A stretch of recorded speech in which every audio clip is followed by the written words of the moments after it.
Bom dia a todos.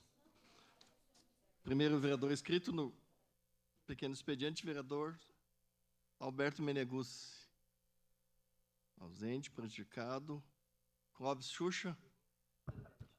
Vereador Clóvis Xuxa abriu mão.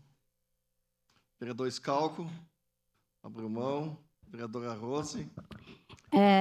Eu queria apenas completar um pouco esse debate que a gente está fazendo sobre a universidade, que eu, sinceramente, achei que seria bem mais tranquilo, porque, sim, tem que se falar em saúde, mas tem que se falar em educação também. Quantas coisas...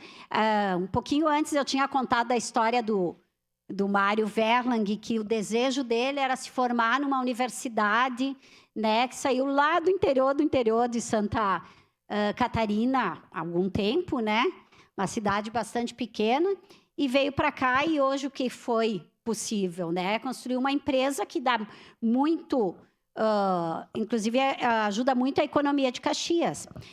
Mas isso foi só uma parte, porque, na verdade, se nós pensarmos que, sim, teve época que a obrigação não era do Estado, não era para as crianças menores. A criança entrava na escola com 6, 7 anos. Aí, quantas crianças que iam numa escolinha particular antes, chegava na primeira série, quanta diferença! Criança de primeira série que nunca tinha estudado antes, de primeira série que já estava, às vezes, desde meses numa escolinha. É inacreditável o desenvolvimento daquelas crianças, é incomparável, é injusto até. Chega uma criança que estudou antes no ensino particular nas escolinhas, sabe recortar, sabe pintar, sabe as cores, sabe colar. Uma criança que vem sem ter nada isso antes, ela vai demorar muito tempo para acompanhar. Hoje, por sorte, né, esse ensino também é universal e gratuito. Imaginem vocês em épocas que a educação não era de acesso geral, universal. O quanto existia uma classe muito pequena que sabia ler no Brasil. E aí, não falo as mulheres, por exemplo. Tinham condições financeiras, algumas ricas, mas não podiam estudar, elas precisavam. Então, nós precisamos avançar esse debate. Toda pessoa tem, sim, o direito de ir para uma universidade, se assim o desejar.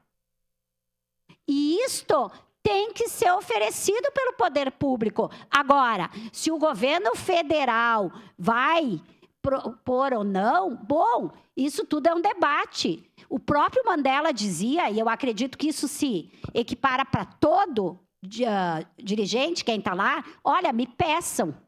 Porque o cobertor é curto, eu não consigo atender todo mundo. Então, quem se organiza e pede, a gente faz antes. Então, nós estamos propondo o início de um debate, de uma luta, não necessariamente se falou em construção, teve várias propostas aqui. A questão do prédio, ela até é secundária, digamos assim. Aliás, todo mundo sabe um pouco disso, né? Tu construir uma escola não é o pior.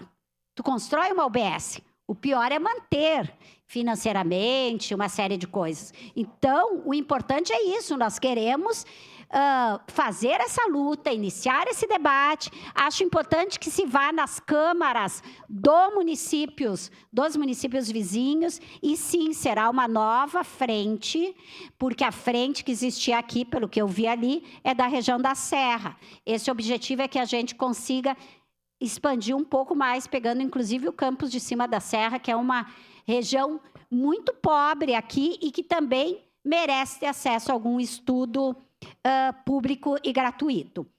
Se nós pensarmos que eu falei antes, a região sul, bem ou mal, tem uma universidade. A região da Campanha tem uma universidade federal. A região central tem uma universidade federal. E a metropolitana tem universidade federal. Porque a nossa região, com o PIB elevado, com a importância que tem no Estado, não merece uma universidade federal. Bom, se vai ter ou não vai ter, a gente vai iludir. Isso, qualquer coisa que a gente propõe, qualquer luta, do mais pequeno ao maior, a gente está propondo uma luta. Se a coisa vai acontecer ou não, isso só o encaminhamento vai dizer.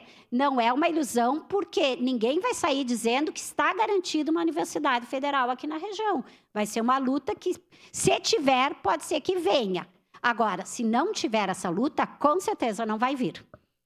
Muito obrigada.